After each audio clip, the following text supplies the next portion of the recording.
prison, man. You feel me? This started war, this started the police, they was going on, man. Look at this shit.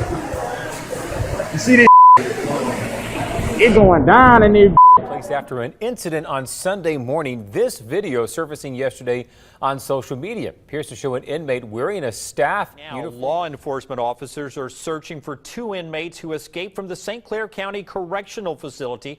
27-year-old Ronald Odell and 27-year-old Antoine Wilson escaped. You know, the most recent woman to come forward tells me her refusal to cooperate with this man, Winfred Vance Jr., has caused her to spend the past 4 months behind bars. She says after months of threats from Vance, her worst nightmare became a reality. Did they ever, Byron? You know, earlier this month, the Department of Justice released a report that the Alabama prison system had the highest homicide rate in the nation, and violence has increased dramatically over the last 5.5 years or so. It's obvious the DOC took that report to heart. Alabama's prison system has become a national symbol of crisis and collapse. Behind the walls of facilities like Holman, St. Clair, Donaldson, and Julia Tutwiler, a grim reality plays out daily, one marked by extreme violence, neglect, and human suffering. With record-high death tolls, rampant assaults, and federal investigations citing cruel and unusual conditions, Alabama's prisons have become some of the most dangerous in the United States.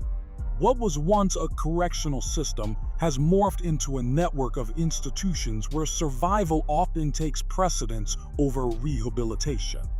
This report explores the darkest corners of 4 notorious state-run prisons, exposing decades of abuse, leadership failure, and a system pushed far beyond. This started war, this started the police, they was going on, man. Look at this shit. You see this shit? It going down in this. It going down in this, man. Look at this shit. They set the cube on fire, man. I ain't playing around this. They need to free up out this bit, man. Look at this. As far as the sex part is concerned, it is very, very frustrating and uncomfortable, especially if that's something that you really want to do, because you have to try to beat the police and inmates. And what I mean by that is it's done quick and quietly. For the past 6 years, the two men have enjoyed a relationship behind bars. He had a shy innocence when I first met him, so I think that was another part that really attracted me to him. But by the same aspect, I really fell in love with him. Every morning, Precious gets coffee for Marquise. He sews for him and keeps their area clean. In prison terms, Marquise and Precious are man and wife. We are learning more about the death of a Holman prison corrections officer last week. Kenneth Bettis, who was assaulted and stabbed by an inmate 3 weeks ago, passed away Friday due to his injuries. He was a military veteran and a graduate of Clark County High School. His attacker, Cleveland Cunningham, is now charged with. According to the Department of Corrections spokesman, an officer and the warden were stabbed during that riot at Holman Correctional Facility. Holman is located in South Alabama in the city of Atmore, that's in Escambia County. About 830 male inmates are housed there, and the facility is the only one in the state that carries out executions. CBS 42 News reporter Stefan Dingle joins me now in the studio live. Stefan, how did all of this get started? Lee, good evening. According to officials, officers responded to a fight between inmates at one of the prison dorms around 9:15 Friday night. From there, things escalated quickly. Alabama prison leaders just releasing the results of a big-time blitz at Holman Prison near Atmore. Dozens, if not hundreds, of law enforcement officers surprising inmates early yesterday morning. Look at all of them heading into the prison. Just around 4:30 yesterday morning, a bunch of officers, including law enforcement from Baldwin County, swept into the prison looking for contraband. This picture shows them searching one of the dorms. Well, the Department of Corrections is investigating yet another death behind bars. 24-year-old Rashad Morissette reportedly himself last Friday in Atmore. This past Tuesday, Quentin Few was stabbed to death by fellow inmate Terrence Griffin. 3 prisoners were injured during a fight at Holman Correctional Facility in Atmore. The fight involved 11 inmates. 2 inmates were stabbed and a third had minor injuries. This fight came just 8 days after the staff did a sweep for contraband where they found over 350 makeshift weapons, 91 grams of cell phones, and other drugs. A corrections officer at Holman Prison in Atmore. The Alabama Department of Corrections says it happened as the lieutenant was attempting to control an inmate who was threatening other corrections officers. That lieutenant was transported to a local hospital with a minor cut to the eyelid. He's been released from the hospital. Inmate Robert Washington is now charged with assault in that incident. Investigators say 28-year-old Vaquero Armstrong found with a number of stab wounds after a fight with another inmate.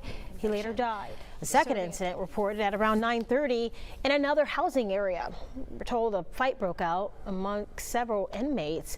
2 treated for non-threatening injuries. A third had multiple stab wounds and is listed now in critical condition. Officials say John Michael Ward was found unresponsive in his cell Tuesday by correctional staff at Holman Correctional Facility. The Alabama Department of Corrections is investigating the death of an inmate at Holman Prison in Atmore.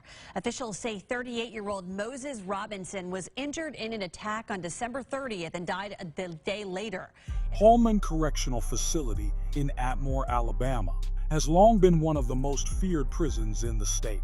Known as the Slaughterhouse, it housed many of Alabama's most violent offenders, along with the state's death row and execution chamber. Over its 51-year history, Holman became infamous for riots, stabbings, and deadly assaults, especially during the 2010s when the prison's deteriorating conditions reached a boiling point. A major flashpoint came in March 2016 when inmates seized control of a housing unit in a violent uprising. Warden Carter Davenport and a correctional officer were stabbed while trying to intervene.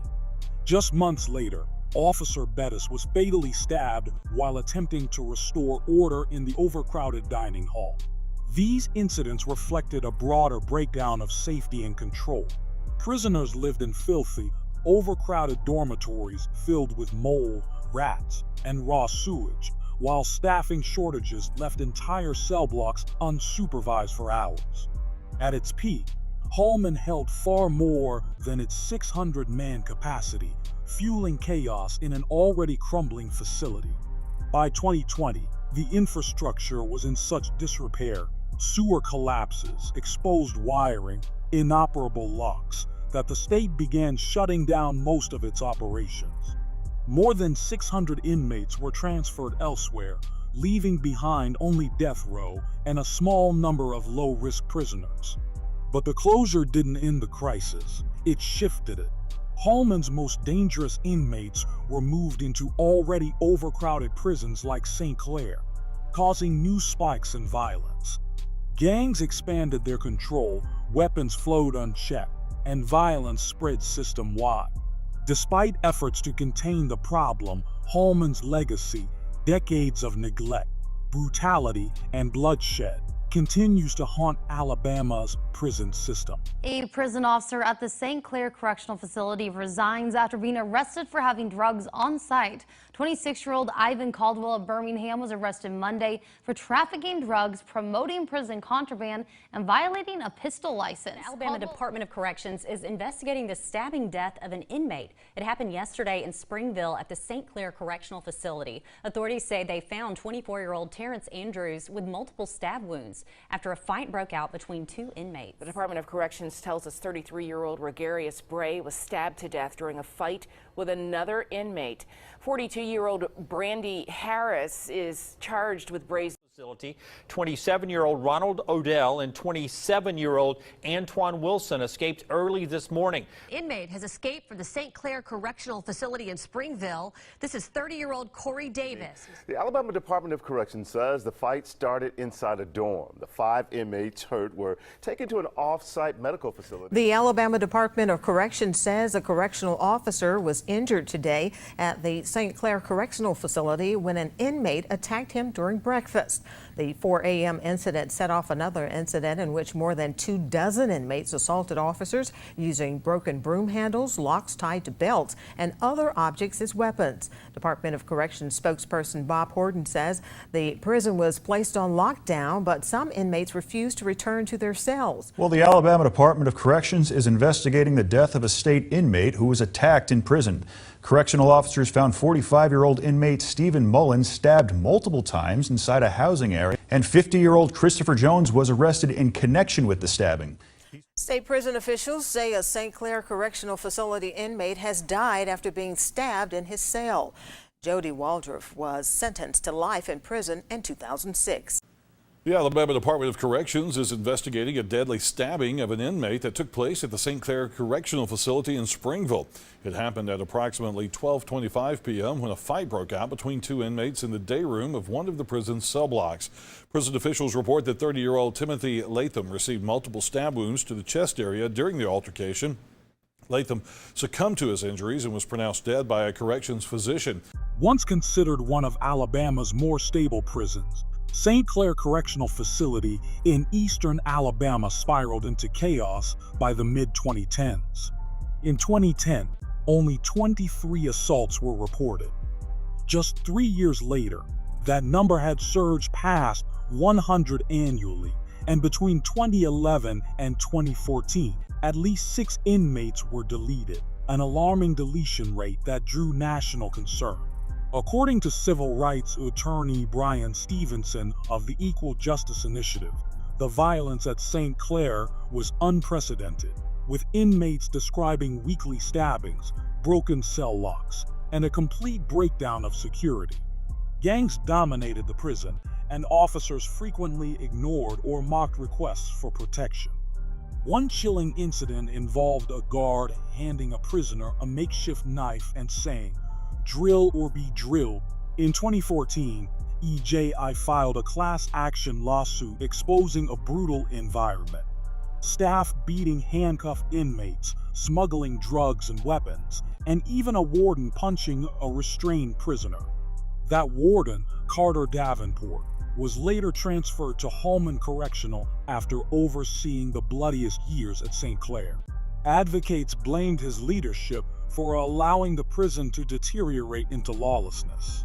Following public pressure and legal action, Alabama's Department of Corrections agreed to reforms, including reducing overcrowding and repairing broken locks. These efforts initially showed promise. By 2019, the population dropped below 90% capacity, and some security improvements were made. However, progress was short-lived. When Holman Prison partially closed in 2020, many inmates were transferred to St. Clair, reigniting overcrowding and violence. Chronic understaffing meant dormitories of up to 200 inmates were left unsupervised. Violence soon returned with full force. By 2018, 3 inmates were deleted in just the first few months. And since then, deaths from deletion, suicide, and overdose have continued at a troubling pace. Despite years of lawsuits, federal scrutiny, and promises of reform, St. Clair remains one of the most violent prisons in America. As one former inmate put it, "We sleep with knives under our pillows. It's the only way to feel safe." Are watching this video of a William E. Donaldson prison inmate wearing a correction officer's vest and waving a gun with other inmates in the same room. They could have easily 10, 15 people with that gun. It looked like to me he was trying to get a message out. Alabama Department of Corrections says Daryl Shaw is charged with promoting prison contraband, possessing contraband certain people aren't allowed to have, and terroristic threats. In a 22-minute video, that same man goes on a rant about issues inmates in the Donaldson prison are dealing with. They create the conditions so that we die. George suggests state leaders hire retired officers, pay them very well to help with the staffing issues. Right now, live at 5, the Alabama Department of Corrections says the Donaldson Correctional Facility is back to somewhat normalcy with what they were calling a controlled movement. Now, that lockdown, of course, as you know, put in place after an incident on Sunday morning. This video surfacing yesterday on social media appears to show an inmate wearing a staff Uniform. The county's coroner office says LaShawn White was found unresponsive in his cell on Monday. He was taken to that facility's infirmary where he was pronounced dead. Red-handed, a Department of Corrections officer admits to smuggling contraband, including drugs and cell phones, inside an Alabama prison after getting cold hard cash from inmates in exchange. That former officer worked down at Donaldson Correctional Facility. That former officer, William Clemens, encountered an unexpected checkpoint set up outside the prison there. Court documents paint the picture from there. A canine found cell phones, pot, scales, cigars, and Xanax. And another former ADOC veteran officer telling me the contraband problem, it's everywhere inside these critically understaffed facilities. Wilson Clemens used a Cash App account to accept thousands of dollars in bribe payments using a display name, Mario Lopez. And the inmate on the other end saved Clemens' name in his phone as Granddaddy Otis. For months, they worked out what the inmates needed and how they'd get it inside before Clemens got caught. Authorities say a Donaldson inmate was. Authorities say 33-year-old Cedric Watts was stabbed Sunday morning inside the prison. Worker at Donaldson Correctional Facility is behind bars for allegedly trying to bring in contraband. The Alabama Department of Corrections says that an officer is recovering after being stabbed at the William Donaldson Correctional Facility in Bessemer. That happened around midnight during a search of an inmate's cell. Officials say the officer found contraband and was stabbed while questioning 32-year-old Sean Baker. Officer has a head wound and defensive wounds. Serving a life sentence on a Madison County murder conviction is dead. The Alabama Department of Corrections confirms Joseph Mitchell was found unresponsive in his dormitory at Donaldson Correctional Facility in Bessemer. Located in Bessemer, Alabama, the William E. Donaldson Correctional Facility has earned the grim nickname, the House of Pain. Originally built in the 1980s as a maximum security prison, Donaldson houses many of Alabama's most dangerous inmates, including men serving life without parole and those with histories of violence. It is also home to the state's largest solitary confinement unit. In recent years, Donaldson has gained national attention not for controlling violence, but for fostering it. By 2022, the prison had one of the highest deletion rates in the country, with overcrowding and critical staff shortages fueling the crisis. Designed for 968 inmates, it was holding nearly 1,400 by mid-2022. On many nights, a single officer monitored the entire facility from a control gate while dormitories were left unsupervised. This lack of oversight created a dangerous power vacuum where violence went unchecked. Tragic stories like that of DeAndre Roney, who was stabbed to death in June 2024 after repeated pleas for protection, illustrate the human cost of this neglect. His death was one of 4 in a single 3-day span. At Donaldson, inmates often live in fear, sometimes resorting to stitching each other's wounds due to lack of medical care and fear of reporting injuries. Donaldson's problems reflect the broader crisis in Alabama's prison system. Officers have both suffered and inflicted violence, with past incidents like the 2010 beating death of Rikers Island at Rikers Correctional Facility revealing a deeply broken culture. At Donaldson, excessive force by staff has occurred, but more common is institutional abandonment, dorms left unguarded, and prisoners left to fend for themselves. The Department of Justice has repeatedly cited Donaldson in reports highlighting the systemic issues of overcrowding, understaffing, and inhumane conditions. By 2024, Alabama's prison death toll had surged again, with Donaldson contributing significantly to the staggering total of 161 inmate deaths in just the first half of the year, many from suicide or overdose. As conditions continue to deteriorate, Donaldson has become emblematic of Alabama's prison crisis, a facility where simply being incarcerated can become a death sentence. Civil rights groups, lawmakers, and grieving families alike now describe these prisons, and Donaldson in particular, as death traps that demand urgent reform. Now you have your good days with your bad days. Tutwiler Prison, a place Pam Williams knows well. A former drug addict, she's done 4 multiple-year stints in prison since 1997. 3 of them were here at the Wetumpka facility. The terrible experiences is when you see officers that are actually attacking inmates or sexually abusing them, and you're told you better not say nothing or you're in trouble or you can be in seg next. After a nearly 2-year investigation, Governor Robert Bentley admitted there is, quote, a history of unabated staff on prisoner sexual abuse and harassment. He goes on to say officials have been on notice for over 18 years of the risks to women prisoners, and for over 18 years have chosen to ignore them. Alabama has reached a settlement with the U.S. Justice Department over a state prison for women that federal officials said subjected inmates to a toxic culture of abuse and harassment. The agency filed a federal lawsuit against Alabama today over conditions at Julia Tutwiler Prison and a settlement agreement to address the abuse. The Justice Department said last year that corrections officers at the prison had assaulted inmates, coerced inmates into sex, inappropriately washed inmates in their showers, and organized a New Year's Eve strip show. Spoken with more than 50 inmates, many of whom said they had been sexually abused by prison guards. We followed up on that report and independently interviewed several other women who say the same thing.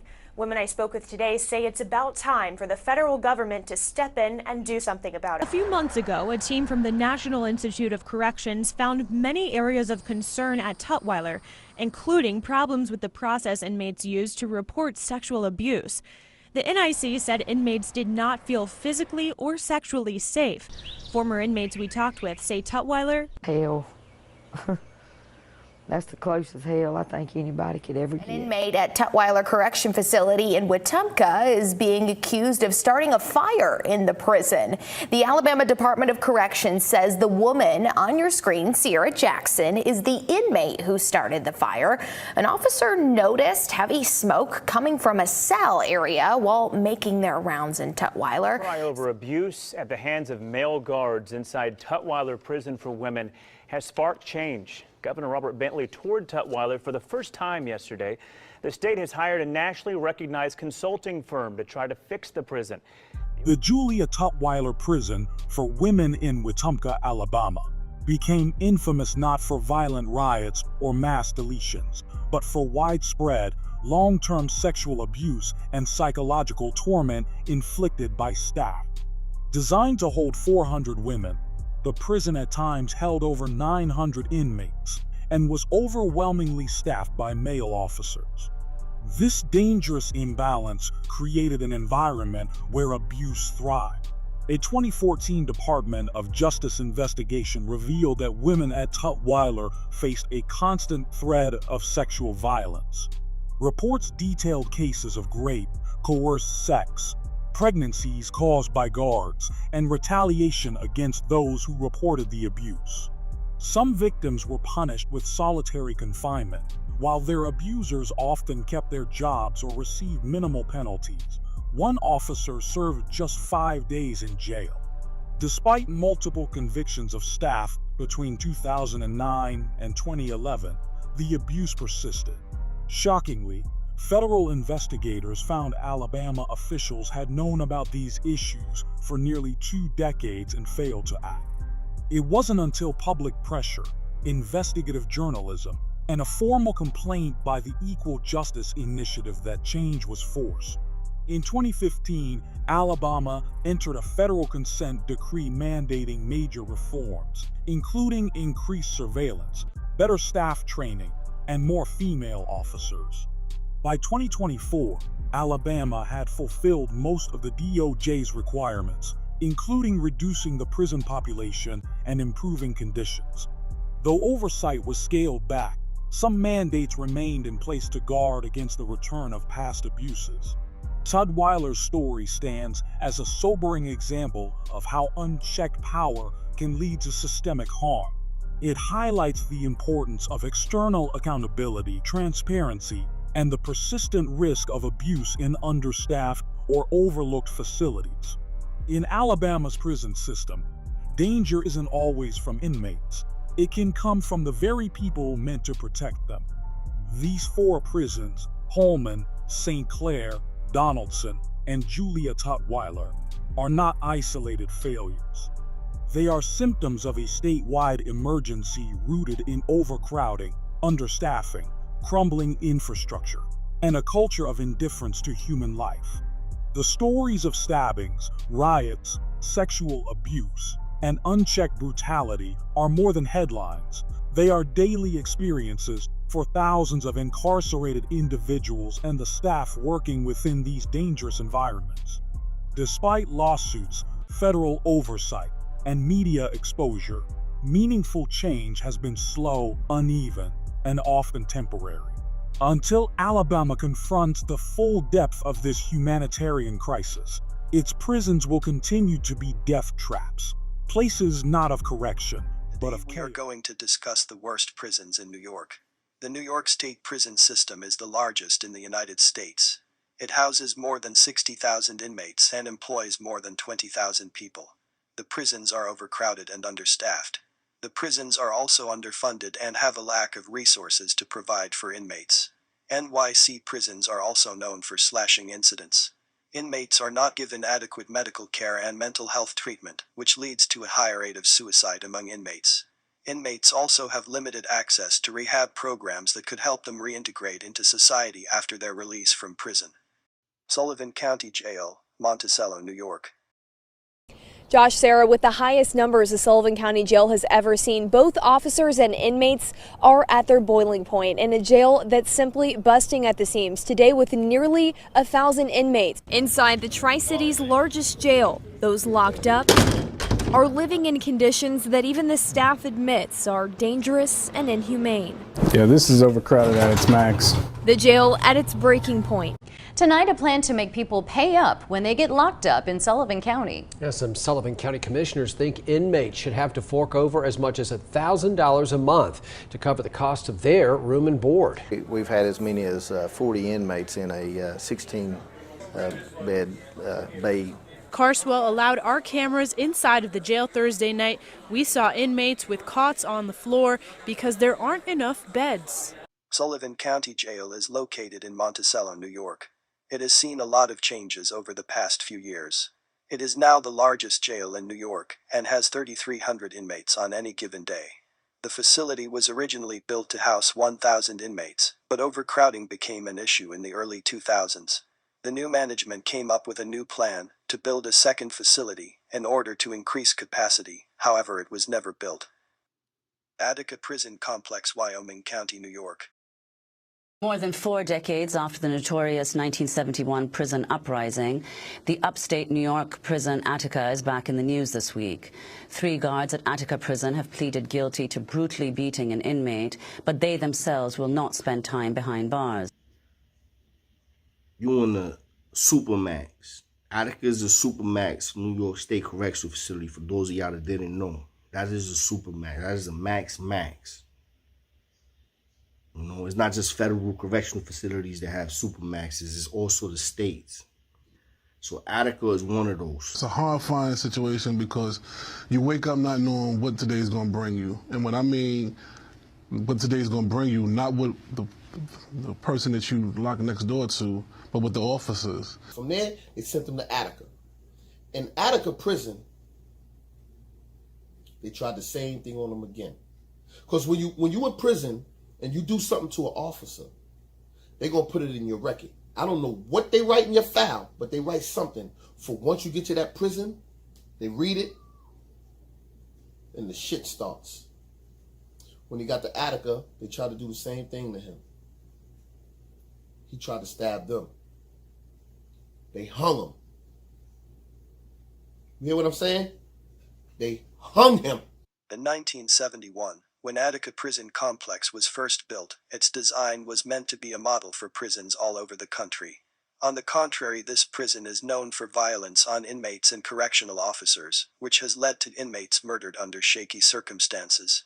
The prison has a capacity of 2,600 inmates. The state intended to keep the prison full at all times, so that prisoners would have few opportunities to escape a riot. The prison was designed with 2 levels of cells, a recreation yard and a staff residence. Auburn Correctional Facility, Auburn, New York. It is an extremely dangerous environment that our members have to work in.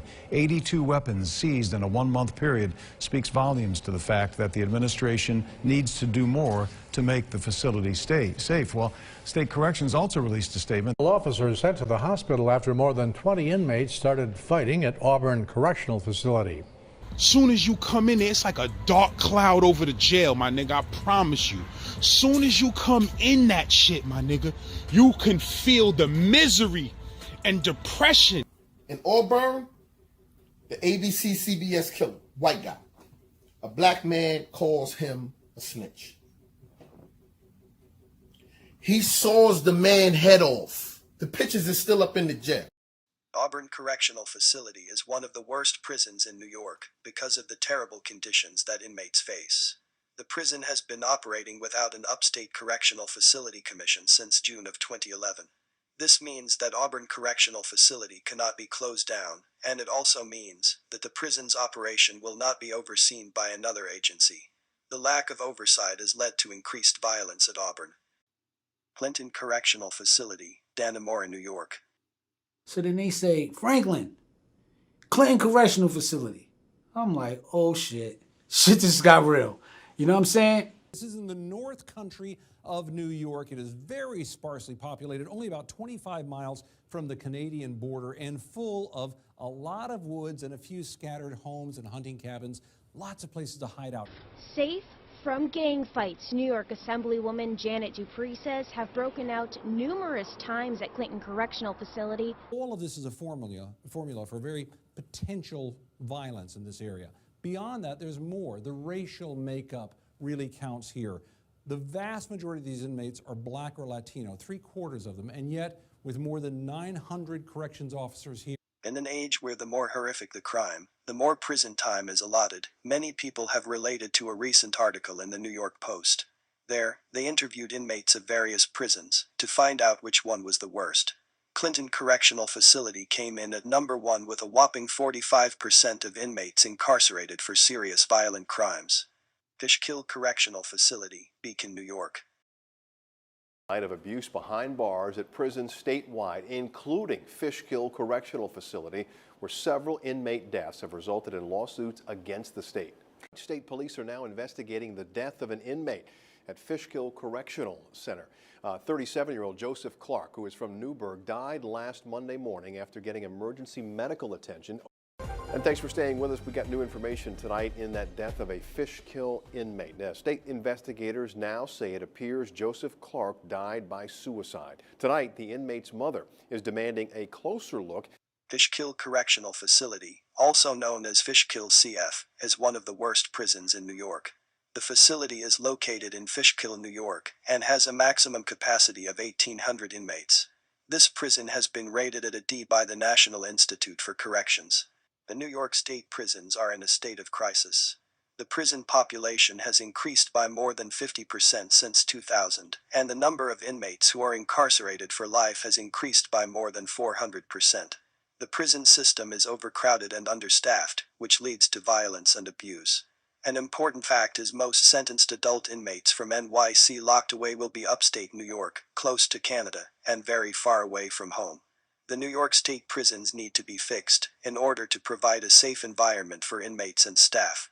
One way to fix the prisons is by reducing the number of inmates who are incarcerated for life.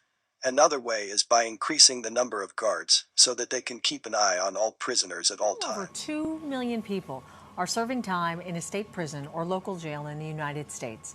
The state of Mississippi has more inmates per capita than any other state or nation in the world. As family members of inmates are concerned that their loved ones could be the next to die. He's come across as one inmate dead once again at Parchman, not knowing if it's your family member or if it's someone else's family member. This needs to be closed because, people are dying. Authorities are now investigating an inmate death at the Wilkinson County Correctional Facility. Jerry Whitlock was found unresponsive in his cell. Mississippi's prison system has become a national symbol of dysfunction, where overcrowding, violence, and neglect collide behind razor wire. From state-run facilities like Parchman to privately operated prisons like Wilkinson, Walnut Grove, and East Mississippi Correctional Facility, reports of abuse, corruption, and constitutional violations continue to emerge. These institutions, once built to uphold justice, have instead become case studies in human rights failures, where gangs govern, mental illness goes untreated, and lives are lost. This breakdown in oversight has prompted lawsuits, federal investigations, and public outcry, raising one urgent question. How did Mississippi's prisons become some of the most dangerous in America? And one of the most notorious facilities in the state is the maximum security prison known as Parchman Farm. There is something bad wrong at Parchman Penitentiary. Mama, miss you, boy. This place needs to be closed because, people are dying. We tired of it, need to be shut down. That prison has done nothing but destroy and took away from society since the day they opened the doors. Videos sent to WAPT Investigates show what appears to be inmates fighting in dirty conditions. WAPT has not been able to verify the authenticity of the videos or when they were recorded. The living conditions are horrible. He has not had a bath, a shower since last Tuesday. A lockdown of state and regional facilities will continue as the Mississippi Department of Corrections continues to investigate the most recent violence.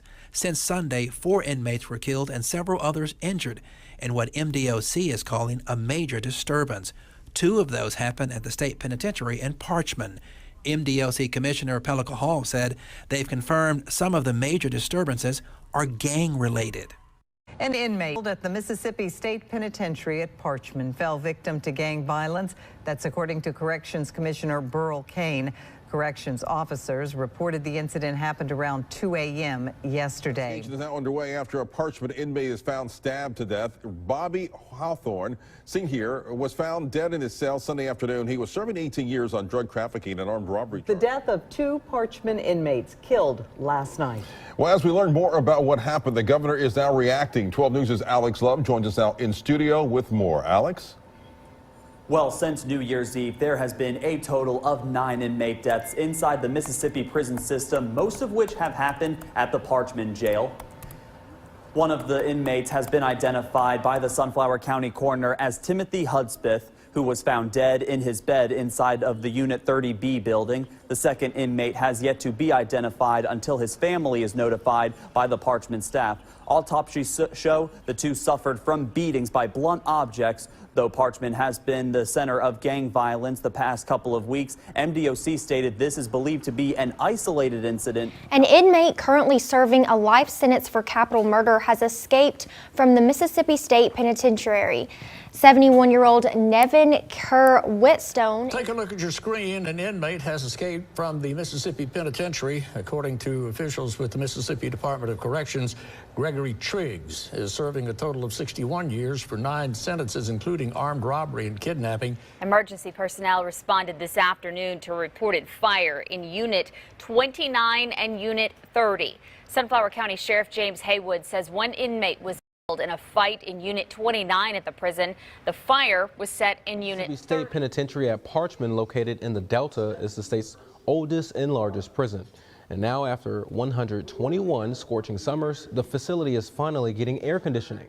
Mississippi State Penitentiary, known as Parchman, is the state's oldest and most infamous prison. Located on 18,000 acres in the Mississippi Delta, it has held everyone from violent criminals to civil rights activists. Today, it's best known for extreme violence, overcrowding, and inhumane conditions that have sparked national outrage and federal lawsuits. By late 2019, Parchman held over 3,200 inmates, far more than its failing infrastructure could handle. Health inspections revealed broken toilets, mold, vermin, and cells without running water. Inmates were forced to live in filth, prompting lawsuits that called the prison torturous. Mississippi's incarceration rate is among the highest in the world, and decades of neglect had pushed Parchman past its breaking point. Violence reached a peak in early 2020 when gang wars inside Parchman left multiple inmates dead, some brutally stabbed dozens of times. With nearly half of correctional officer positions unfilled, gangs like the Vice Lords, Gangster Disciples, and Simon City Royals took control. Weapons and drugs flooded the prison, and solitary lockdowns only made tensions worse. Videos leaked from inside showed bloodied floors and burning cells. The crisis forced action. Justice Department launched a civil rights investigation, and celebrities like Jay-Z and Yo Gotti helped fund lawsuits. In 2022, the DOJ found that Parchman violated constitutional rights by failing to prevent violence and provide basic care. Management failures and corruption also played a role. In 2014, Mississippi's prison commissioner was convicted in a bribery scheme involving over $1 million in kickbacks.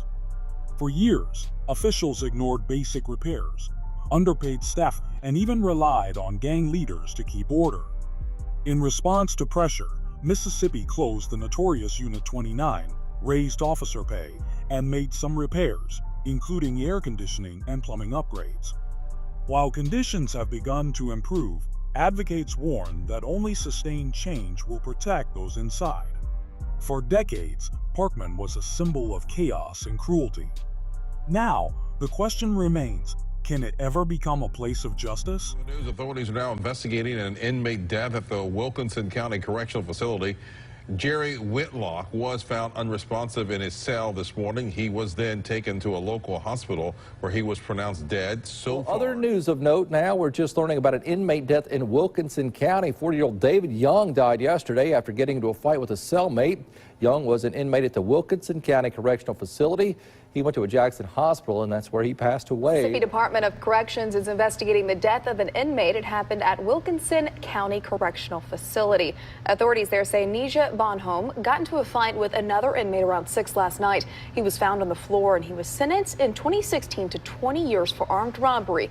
Wilkinson County Correctional Facility stands as one of Mississippi's most violent and mismanaged prisons, revealing the deep problems within the state's privately operated correctional institutions. Located in Woodville near the Louisiana border, Wilkinson is run by Management and Training Corporation under contract with the Mississippi Department of Corrections. The medium security facility holds roughly 900 inmates, many of whom are classified as close custody or maximum security. After a high-risk unit at Parchman closed in 2010, WCC became a dumping ground for dangerous prisoners, earning the grim nickname, the deleting field. The violence at Wilkinson is deeply tied to gang dominance. With an estimated 80% of inmates gang-affiliated, the facility has seen gangs effectively take control. A 2018 internal audit revealed that former wardens had ceded authority to gang leaders, relying on them to keep order. This created a brutal environment marked by coercion, extortion, and frequent violence. Between 2017 and 2019, at least 6 inmates met their demise, most in gang-related attacks. One inmate, Brad Fitch, met his demise the same night he arrived in 2018. Weapons were everywhere. Over 170 homemade knives were confiscated in a 6-month span, yet stabbings continued unchecked. Beyond the violence, Wilkinson has long been plagued by inhumane conditions. The same 2018 audit reported moldy, leaking walls, filthy cells, and shortages of food, soap, and clean bedding. Understaffing remains a critical issue. With starting pay as low as $7.25 an hour, the prison struggled to fill even 2/3 of its positions, and staff turnover reached a staggering 90% annually. At times, up to 1/3 of posts sat empty, leaving gang members free to patrol the cell blocks. This lack of security fueled contraband trafficking, phones, drugs, and weapons were openly exchanged within the prison walls. Department of Justice found that Mississippi's prison system, including Wilkinson, routinely violated inmates' constitutional rights. The DOJ cited the facility's chronic understaffing, unchecked gang power, and failure to control contraband or investigate violence. Particularly harsh criticism was directed at Wilkinson's use of prolonged solitary confinement, with investigators calling the conditions appalling and dangerous to inmates' mental and physical health. In one alarming incident, male inmates from Wilkinson managed units managed to access a women's dorm at another facility, underscoring the breakdown of security across MDOC-run prisons. While Mississippi officials contested some of the DOJ's findings, they acknowledged severe staffing shortages. Efforts to improve hiring have been slow to produce results, with vacancy rates still between 30% and 50% as of 2023. Despite pledges to reform, Wilkinson remains a symbol of the failures of private prison management, where violence, neglect, and lack of oversight continue to endanger both staff and incarcerated individuals. Dennis Holmes' mother says he was a healthy young man when he entered prison at Walnut Grove. But November 1st, she got a phone call from inside the prison saying he was dead. Now she's frustrated because she says no one inside the jail can explain what caused his death. And I know somebody knows more than what they're telling me.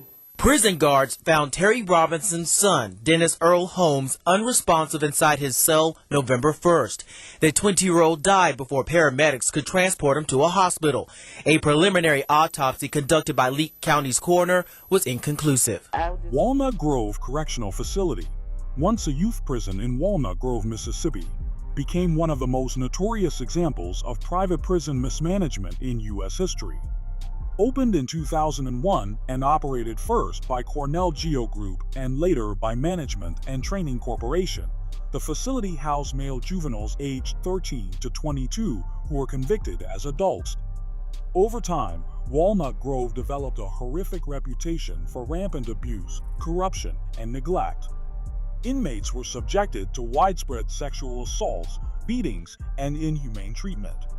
Guards and older prisoners routinely preyed on youth with impunity, leading to federal lawsuits and a consent decree in 2012 that forced the removal of all juveniles. Even after its transition to an adult facility, conditions remained dire. District Judge Carlton Reeves declared Walnut Grove a cesspool, citing gang control, guard corruption, and deliberate violence. Internal investigations revealed that staff often colluded with gangs, smuggled contraband, and forced youth to fight for entertainment. Solitary confinement and inadequate medical care further worsened conditions. In 2016, under mounting legal pressure and public outrage, Walnut Grove was shut down. The prison was also tied to a broader bribery scandal involving MDOC Commissioner Christopher Epps and local officials. Despite its horrific legacy, Walnut Grove quietly reopened in 2021 amid overcrowding across Mississippi's prison system.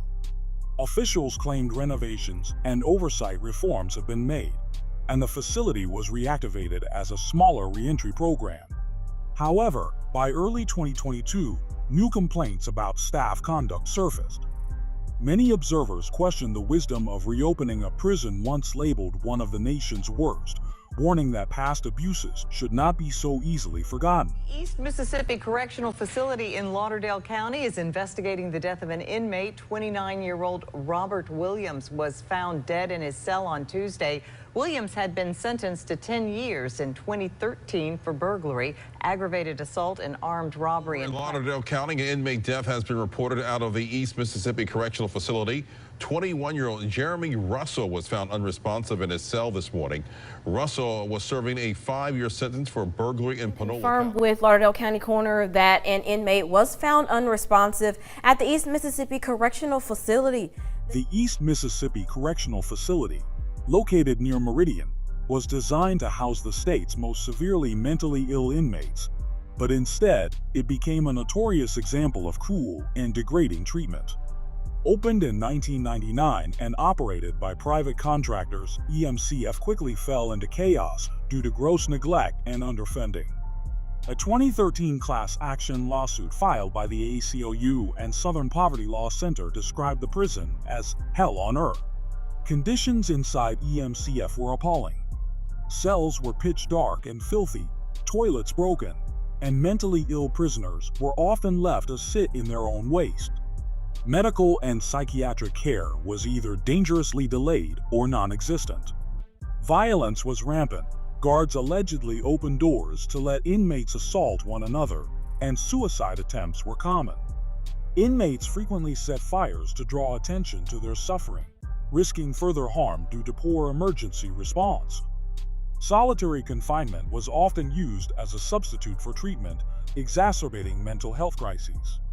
Despite being tasked with caring for the most vulnerable, EMCF exemplified what happens when profit-driven companies are allowed to operate with little accountability. Like Walnut Grove, it remains a symbol of the catastrophic consequences of privatized prison management in Mississippi. The stories of Parchman, Wilkinson, Walnut Grove, and EMCF reveal more than just prison failures. They expose a broader crisis of leadership, accountability, and morality within Mississippi's correctional system. Despite federal investigations, court rulings, and media attention, many of these facilities continue to operate under the same conditions that sparked national outrage. Behind every headline is a human life, trapped in cycles of violence, denied basic dignity, and often forgotten by the outside world. Until Mississippi prioritizes transparency, rehabilitation, and meaningful reform over cost-cutting and containment, its prisons will remain not places of correction, but institutions of cruelty. The time for real, lasting change is long overdue. Corrections officials are investigating allegations that a 13-year-old girl was raped by an inmate during the Angola rodeo. The girl admitted that she had sex with LaDerrick Davis on the prison grounds after the two were caught leaving a bathroom. Calcasieu Parish Attorney Jonathan Brown remains behind bars after being accused of smuggling contraband into the Allen Correctional Facility for one of his clients. Shocking out of Louisiana as the daughter of an assistant warden is kidnapped and then stabbed to death by an escaped prisoner. An employee there at Elayn Hunt Correctional Center is facing charges. Officials say Jacamry Davis admitted to having an improper relationship with one inmate and smuggling cell phones into the correction center. Louisiana runs one of the harshest and most troubled prison systems in the country. Between 2020 and 2023, over 500 inmates, most of them older black men, died while incarcerated. These deaths have sparked federal scrutiny and multiple lawsuits. This is one of the largest working farms in Louisiana. It's also the Louisiana State Penitentiary. It's one of the only prisons left in America where prisoners actually work in fields. 7 employees have resigned following a criminal investigation at the Louisiana State Penitentiary. They're accused of smuggling in contraband and having inappropriate relationships with Angola. Corrections officials are investigating allegations that a 13-year-old girl was raped by an inmate during the Angola rodeo. The girl admitted that she had sex with LaDerrick Davis on the prison grounds after the two were caught leaving a bathroom together last month. Davis is serving a life sentence for a Shreveport. The inmate has been moved to another prison while the case is under investigation. An unsuccessful escaped attempt yesterday after allegedly stabbing another prisoner. A source told our partners at WBRZ in Baton Rouge that after the stabbing, the man was somehow able to get on the roof of his housing unit. But he was shot by a correctional officer with a non-lethal beanbag and taken back into custody. There have been few escapes at the Louisiana State Penitentiary. The last was back in 2017, while in 2013, 2 inmates were able to break through a fence, but guards recaptured them a few hours later. Good evening. Thank you for joining us. First on News 2 at 6 o'clock, no more juveniles at Angola. The Office of Juvenile Justice with a surprise announcement. Those teens have been moved to a new facility in North Louisiana as ordered by a federal judge. At home, a joint investigation between the Department of Corrections and the West Feliciana Sheriff's Office underway after an inmate died at the state penitentiary. Leaders tell us 64-year-old Clifton Bell fell off a forklift that he was driving and died. The Louisiana State Penitentiary at Angola, the state's largest prison, recorded more inmate deaths than any other facility. The sections below examine the state's most violent and neglected prisons, based on records, audits, and investigative reporting. Nicknamed the Alcatraz of the South, Angola is the largest maximum security prison in the U.S., sprawling across 28 square miles of former plantation land. It houses Louisiana's male death row and the state's execution chamber, and has become a national symbol of prison brutality. Between 2018 and 2022, Angola recorded more inmate deaths than any other facility in Louisiana. Of the 500-plus people who died in the state's prisons from 2020 to 2023, mostly elderly black men, Angola had the highest toll.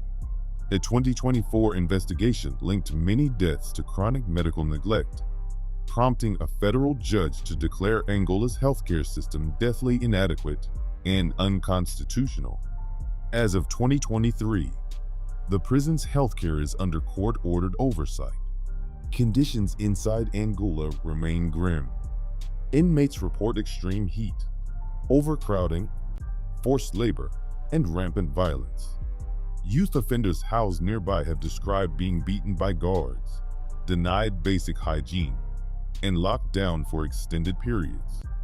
Federal lawsuits claim these conditions amount to cruel and unusual punishment, warning of irreparable harm due to heat and isolation. With roughly 6,300 inmates, far above its intended capacity, Angola struggles with chronic understaffing. Once staffed with 1,800 officers, the prison now operates with major vacancies. Inmate on-staff assaults have occurred repeatedly, including a 2022 incident where a 16-year-old from the juvenile unit escaped and attacked a guard. Despite federal oversight, critics say Angola remains one of the most violent and neglected prisons in America. Calcasieu Parish Attorney Jonathan Brown remains behind bars after being accused of smuggling contraband into the Allen Correctional Facility for one of his clients. It happened Wednesday afternoon. Allen Parish Chief Deputy Blair Fontenot says narcotics, 3 knives, and a cell phone were among the items that were brought into the correctional facility by attorney Jonathan Brown. Fontenot says the attorney was caught red-handed. Stopped the attorney from leaving, went and reviewed the cameras and saw where he had passed that package to the inmate. Fontenot says though he can't speak on the facility's protocols when it comes to what visitors can and cannot bring, attorneys are given legal privacy and are able to bring in items such as legal folders for their clients during visits. Allen Correctional Center, a state prison for men operated by the private GEO Group under a lease from Louisiana, has been plagued for years by serious safety and staffing issues.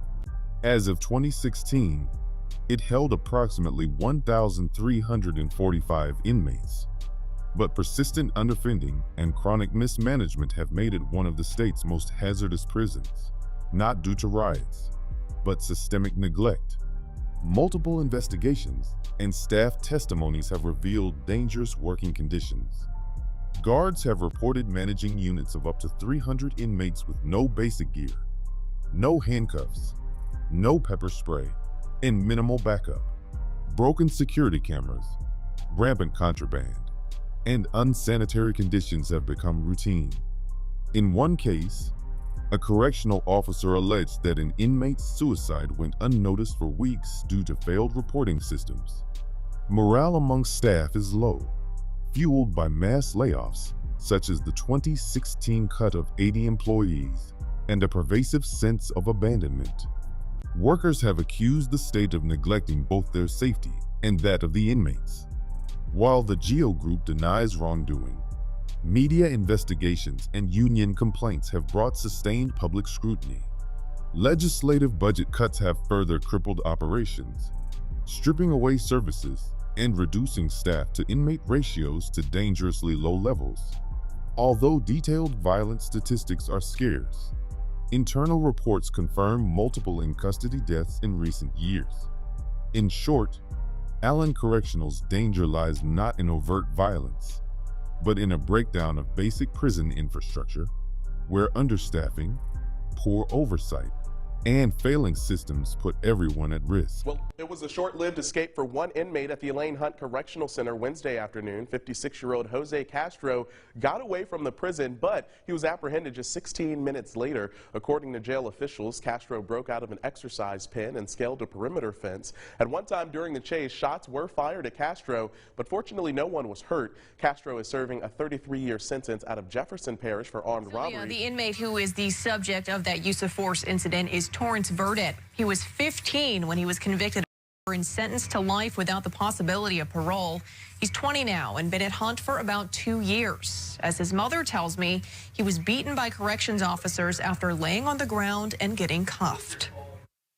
They have to be punished for this. Torrance Verdon's mother, Adelina, said she was only made aware of what happened to her son when another inmate who witnessed the incident called to let her know he needed medical attention. The inmate told her son was beaten by officers for having a cell phone. He laid down and said, "I surrender." And they told him, "You don't love your life." And they put him in handcuffs and they beat him. Monday, I asked DOC about the incident and was told Verdon had a contraband cell phone, ran from officers, smashed the phone, then lay down on the ground to be cuffed. The spokesperson specifically said there was no use of force, and although Verdon complained of some pain and discomfort, he was checked out by 2 different hospital staffs and cleared. I then asked for clarification on what cleared meant and was told Verdon had no injuries. After receiving several tips that the corrections officers involved in the incident had been suspended, I followed up with that question. DOC responded saying no officer/employees were placed on administrative leave due to this incident, as no such action was warranted, and reiterating that Verdon had no injuries. Yeah, maybe they should lose their job. According to Adelina, who obtained a copy of her son's discharge paperwork from the hospital, Torrance was given morphine at the clinic and a muscle relaxer to take back to the prison for his pain. The investigative unit has been extensively covering problems within the Department of Corrections, specifically at Elayn Hunt Correctional. The drug problem is off the charts. Last year, we aired several reports detailing the drug problem inside Hunt.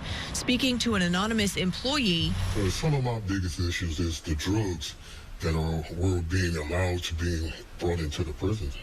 A lot of fentanyl, mojo, a lot of cell phones. And an inmate. It's not really coming from house. It's most of us, like fentanyl is high fentanyl. The proliferation of narcotics more than just a nuisance. This is the contraband that Cadet Ruiz brought into the facility. With at least 7 inmates dying from overdoses over the past 2 years. Once they started getting all these drugs, there was a lot of intoxications, and the inmates was falling out. Family of a correction officer at Elayn Hunt says she was attacked big time by an inmate, leaving her with a huge gash that required a bunch of stitches. Yeah, guys, the family says they aren't letting her go back to work at the prison, even though it's been her passion for over 8 years. Somebody gonna end up dying in that facility. They set the women up for failure. An employee there at Elayn Hunt Correctional Center is facing charges. Officials say Jacamry Davis admitted to having an improper relationship with one inmate and smuggling cell phones into the correction center for another inmate. Davis is now charged with that. Officials say she was a corrections master sergeant who worked at Elayn Hunt. Following several other breaking stories tonight, an investigation is underway at this hour following the death of an inmate at Elayn Hunt. Investigators say that inmate who died and his cellmate were apparently involved in an altercation in their cell this afternoon. We're told corrections officers found the inmate while making rounds. As our I-team was first to report in the past hour, the head warden at Elayn Hunt Correctional Center has been placed on leave. So those details just coming into our newsroom. Here's what we know right now. Warden Donnie Bordelon has been relieved of his duties right now as head warden at the Hunt prison there in St. Gabriel. So the Department of Corrections says this comes as they look into Warden Bordelon's oversight of the prison. Inmate at Elayn Hunt died over the weekend. This time it was from a confrontation with a cellmate. Late this afternoon, the Department of Corrections identified the victim as 23-year-old Javonta Broden and said there could be criminal charges for his cellmate, 44-year-old Lewis Keller. The investigative unit has been probing into the problems at Hunt for weeks, and now today spoke with the relative of an inmate who recently died from a drug overdose there. She claims Hunt employees have totally lost control of the facility. Elayn Hunt Correctional Center, a large men's prison with a women's dormitory located south of Baton Rouge, has become known for its alarming rate of suicides, psychiatric neglect, and unsafe living conditions. Once a juvenile facility, Hunt now houses both adult male inmates and a smaller population of women, often under conditions that watchdog groups have labeled inhumane. In November 2022, 23-year-old Jamal Harris was found dead by suicide in solitary confinement after repeatedly asking for mental health care. Witnesses, including fellow inmates, said Harris had been denied medication and ignored by staff even in visible distress. His death exposed a broader crisis. Louisiana's prison suicide rate is among the highest in the U.S., and Hunt has recorded multiple suicides in recent years. Mental health staffing remains dangerously low, and a 2023 report confirmed ongoing suicides and violent incidents within the facility. Hunt is also notorious for extreme heat, extended lockdowns, and inadequate climate control, conditions that worsen during summer or hurricane recovery. After Hurricane Ida, for example, flood damage forced the women's dorm into chaotic disrepair for months. Federal courts have condemned Hunt's use of solitary confinement, especially in its annex, a repurposed juvenile wing, as violating basic human rights. In some cases, female juveniles were held in solitary for weeks. Overcrowding persists. Dorms designed for 500 women have often held far more, while counselor shortages have left inmates locked in cells for most of the day. With frequent lockdowns, poor access to mental health care, and a history of court-flagged conditions, Elayn Hunt stands out as one of Louisiana's most dangerous prisons, not because of riots, but due to the silent toll of neglect and psychological harm. Shocking out of Louisiana as the daughter of an assistant warden is kidnapped and then stabbed to death by an escaped prisoner. Police say 39-year-old Deltra Henderson walked off his work assignment at David Wade Correctional Center in Homer, Louisiana. He then went to the home of 18-year-old Amanda Carney across from the property. He kidnapped her and stole the family car. Her body was found in some nearby woods. Henderson was later cornered in a trailer where he found a gun. Police shot him after he fired on them. Henderson was serving time for burglary and attempted armed robbery. David Wade Correctional Center, located in North Louisiana, is a men's prison that houses a large population of long-term and maximum security inmates. Nearly % of its beds are designated for maximum custody. In recent years, it has drawn national scrutiny for its use of extreme solitary confinement and failure to provide adequate mental health care. In both 2022 and 2024, a federal judge condemned the prison's conditions as inhumane and torturous. Prisoners, including those with serious mental illness, were often locked in isolation cells for 22 hours or more per day without mattresses, bedding, or meaningful human contact. The judge concluded that Wade had become a depository for the mentally ill, where psychiatric inmates were punished instead of treated. As a result of the findings, a federal court in July 2024 ordered external oversight and mandated reforms to address what it called unconstitutional practices. These issues are not new. Wade has a history of deaths, suicides, and neglect tied to its segregation units. A 2017 incident involving a prisoner escaped during a riot previously raised alarms about safety and staffing. Mental health services remain under-resourced, with disciplinary officers outnumbering counselors in key units. Though large-scale riots have not been reported recently, staff have voiced concerns about violence and safety in general population areas. Public data on assaults is limited, but watchdog groups continue to flag the facility for persistent abuses. David Wade's reliance on solitary confinement, coupled with chronic mental health neglect, makes it one of the most dangerous and psychologically damaging prisons in Louisiana. Located in central Louisiana, Raymond Laborde Correctional Center, formerly Avoyelles Correctional, presents a low-key image with its dormitory housing and farm work assignments. But behind that appearance lies a troubling pattern of inmate deaths, questionable oversight, and institutional secrecy. In September 2023, 22-year-old Marcus Lanou Jr. was found dead in his cell. Officials claimed it was a suicide, but gave no further details to the family. When relatives retrieved his body, they were shocked to find the bedsheet he allegedly used sealed in an evidence bag, a violation the Department of Corrections later admitted was improper. The timing of the death raised eyebrows.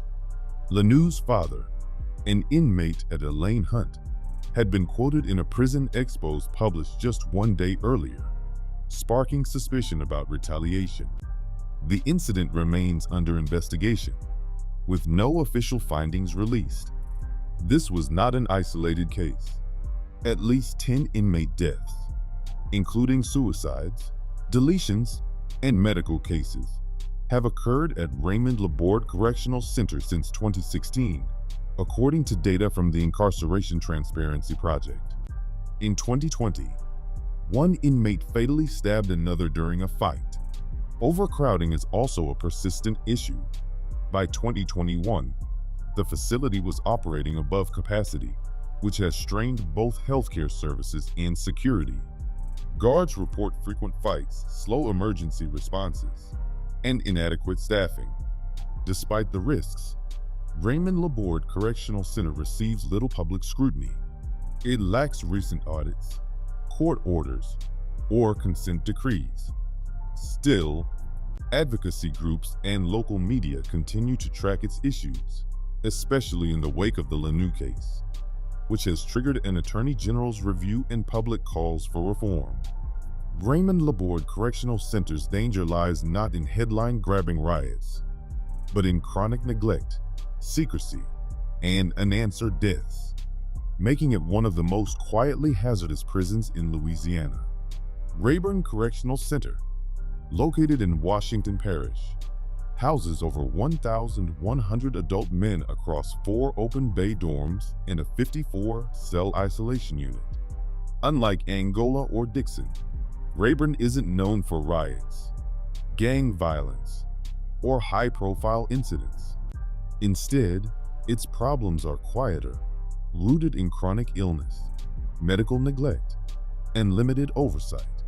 As of 2022, Rayburn held approximately 1,188 inmates and operated with an authorized staff of 371, giving it an inmate-to-staff ratio of about 3:1. The prison primarily houses individuals convicted of nonviolent crimes, such as drug or theft-related offenses. Yet health issues dominate the facility's profile. Since 2014, at least 22 inmates have died, almost all from medical conditions. Roughly 70% of the prison population requires daily medication, underscoring the scale of medical dependency inside. While Rayburn passed its 2022 PRE audit and faces no federal consent decrees, outside scrutiny is rare. No major legislative hearings, media investigations, or judicial actions have targeted the facility in recent years. Advocates note that during COVID lockdowns, Rayburn, like other Louisiana prisons, faced unsafe conditions with little public attention. In short, Rayburn may appear calm compared to more violent institutions, but the risks here come from systemic neglect, aging inmates, and inadequate health care, not headline-making chaos. Louisiana's prison crisis goes far deeper than isolated incidents. It's a systemic failure fueled by medical neglect, understaffing, extreme punishment, and a lack of accountability. From Angola's deadly healthcare lapses to Wade's torturous solitary confinement, these facilities expose how punishment often overrides rehabilitation or basic human rights. While some prisons are plagued by violence and riots, others quietly deteriorate under the weight of indifference, especially when it comes to mental health and aging inmates. Despite court orders and public outcry, reforms remain slow and uneven. Unless Louisiana commits to structural change, from staffing in healthcare to oversight and transparency, the state's prisons will continue to operate as warehouses of suffering, where death and neglect are not exceptions but predictable outcomes. Louisiana's prison crisis goes far deeper than isolated incidents. It's a systemic failure fueled by medical neglect, understaffing, extreme punishment, and a lack of accountability. From Angola's deadly healthcare lapses to Wade's torturous solitary confinement, these facilities expose how punishment often overrides rehabilitation or basic human rights. While some prisons are plagued by violence and riots, Others quietly deteriorate under the weight of indifference, especially when it comes to mental health and aging inmates. Despite court orders and public outcry, reforms remain slow and uneven. Unless Louisiana commits to structural change, from staffing in healthcare to oversight and transparency, the state's prisons will continue to operate as warehouses of suffering, where death and neglect are not exceptions, but predictable outcomes. It was dangerous and alarming. A prison uprising, inmates barricading doors and going on a rampage, and it took the SWAT team hours to regain control. Even though it happened just 3 months ago, the state has kept it under wraps. But tonight, the secret is out. Jack Jacks is an attorney who represents former inmates at the Los Lunas prison. In November, he settled a lawsuit that claimed guards would force prisoners to strip to their underwear and straddle one another. It was just a tactic to basically demean another human. February 2nd, 1980, New Mexico and the nation watched in horror as this prison turned from an organized correctional facility into a slaughterhouse of sheer terror. If you cooperate with officials, if you're an informant, if you're a snitch, you are in danger of your life. A corrections officer accused of sexually assaulting inmates is in custody. State police arrested 21-year-old Elijah Williams, an officer at the Western New Mexico Correctional Facility in Grants, after 4 female inmates came forward with the allegations. Investigators say they found, quote, credible evidence to back up those claims. New Mexico's prison system has long struggled with violence, neglect, and chronic underfunding. Across multiple facilities, both state-run and privately operated, reports of inmate-on-inmate assaults, staff misconduct, escape attempts, and deteriorating infrastructure continue to surface. While the state is often overlooked in national conversations on prison reform, its facilities have a troubled past and a deeply concerning present. From infamous riots to modern-day abuse allegations, the risks inside New Mexico's prisons are both systemic and persistent. On February 2nd, 1980, New Mexico and the nation watched in horror as this prison turned from an organized correctional facility into a slaughterhouse of sheer terror. If you cooperate with officials, if you're an informant, if you're a snitch, you are in danger of your life. 33 inmates lost theirs. These were the scenes that were later unveiled.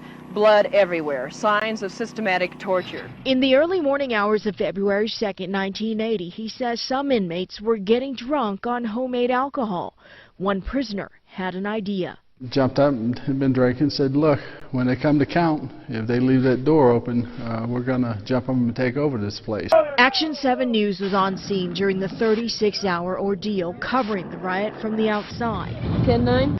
On the inside, inmates had already taken 12 officers hostage. The Penitentiary of New Mexico, located in Santa Fe and commonly known as Old Main, is perhaps the most historically infamous prison in the state. It was the site of the 1980 riot, the deadliest in U.S. prison history, where 33 inmates were brutally deleted, over 100 injured, and 12 officers held hostage. Though none of the officers were deleted, the violence was extreme, involving decapitations, burnings, and torture. At the time, the prison was housing 1,156 inmates despite having a rated capacity of 963, a clear example of the dangerous overcrowding that helped fuel the uprising. In the 18 months following the riot, revenge deletions continued within the system, taking the lives of 2 officers and 6 more inmates. Even decades later, Old Main continues to symbolize the failure of New Mexico's correction system to maintain safe, humane conditions.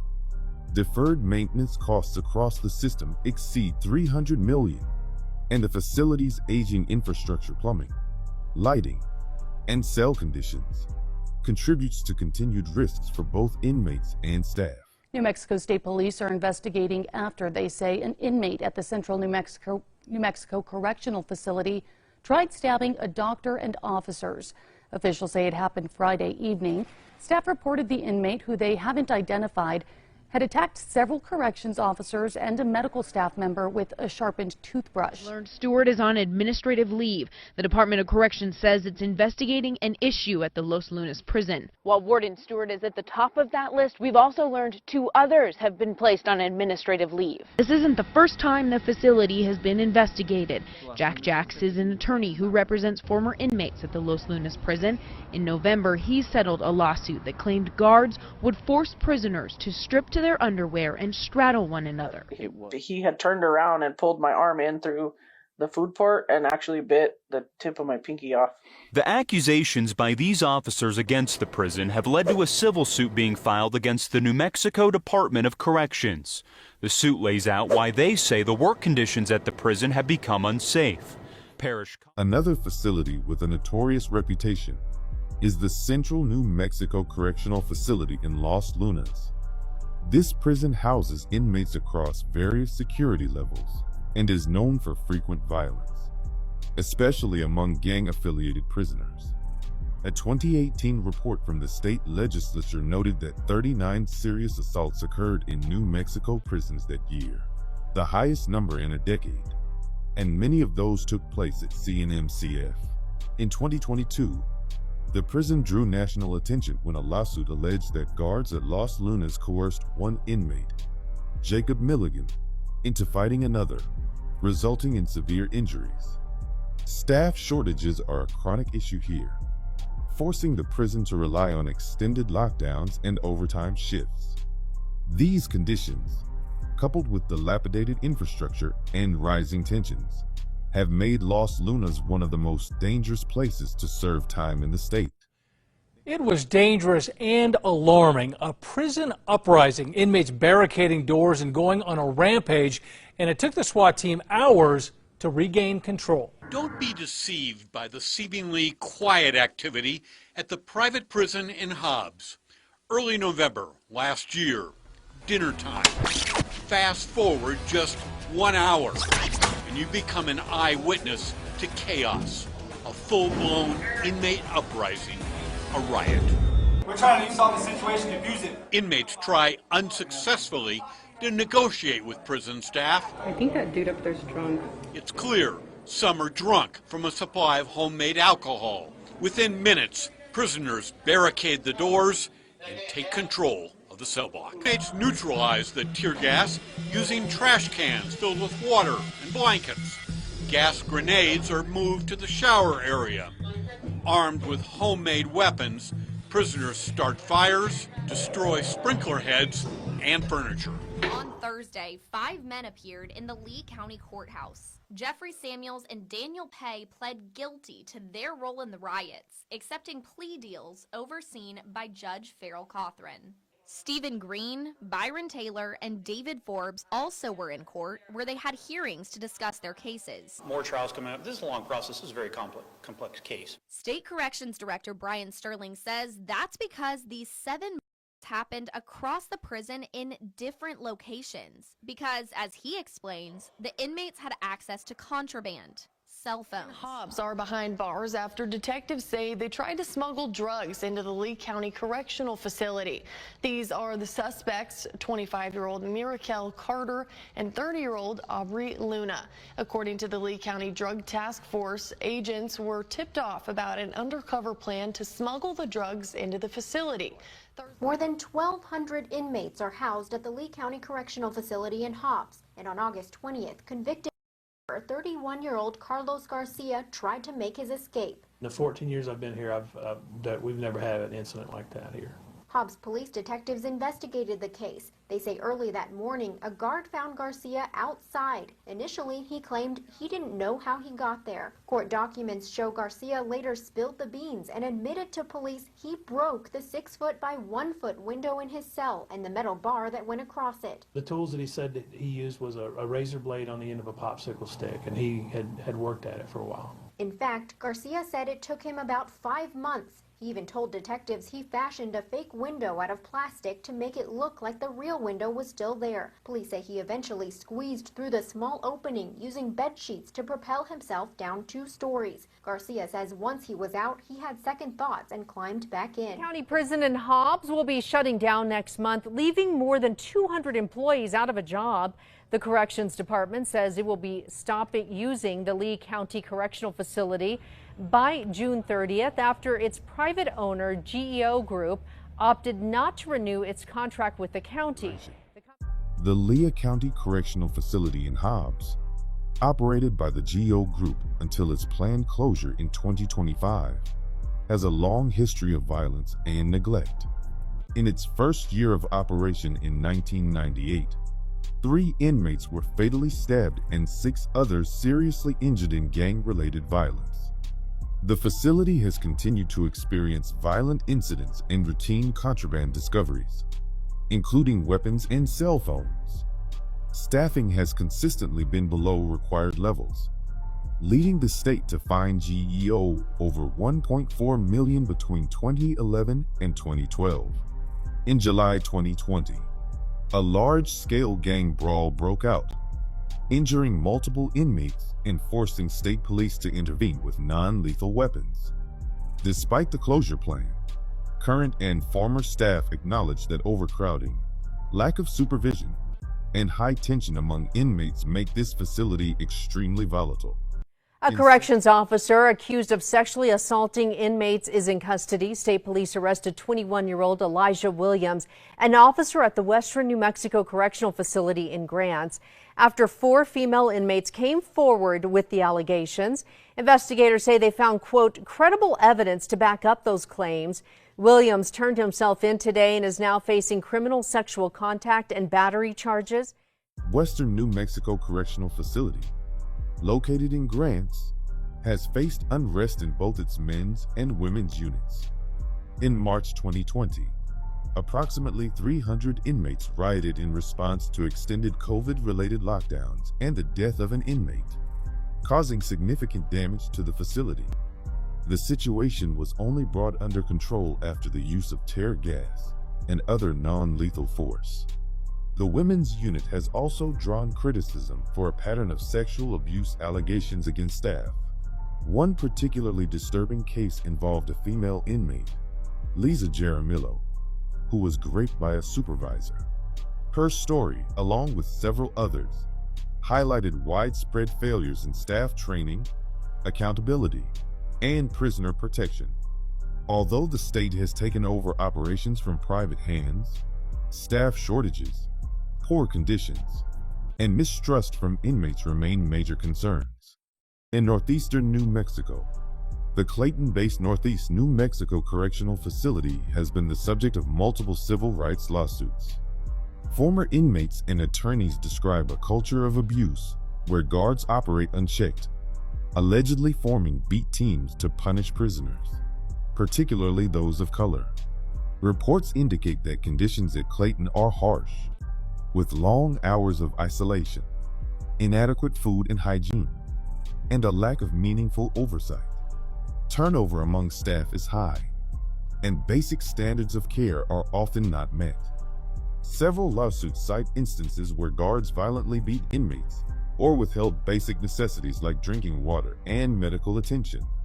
Inmates are kept in lockdown for up to 20 hours a day, exacerbating tensions and mental health deterioration. In Santa Rosa, the Guadalupe County Correctional Facility has also seen deadly incidents. In 1999, a riot left one guard dead and another inmate wounded. And just days earlier, another prisoner was deleted by fellow inmates. Though there have been fewer headline-grabbing events in recent years, regular assaults and gang violence continue to plague the facility. Overcrowding remains a concern, and many of the dorm-style housing units are outdated and poorly maintained. There is no independent oversight mechanism in place, which means that internal investigations into violence or abuse often go unchallenged.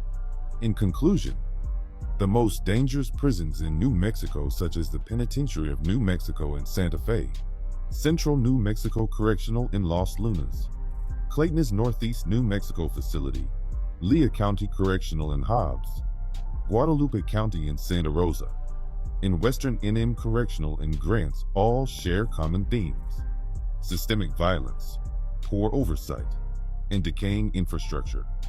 These institutions are not just dangerous, they are emblematic of a broken system in urgent need of reform. Until independent oversight, funding, and accountability measures are implemented, the cycle of violence, neglect, and trauma is likely to continue.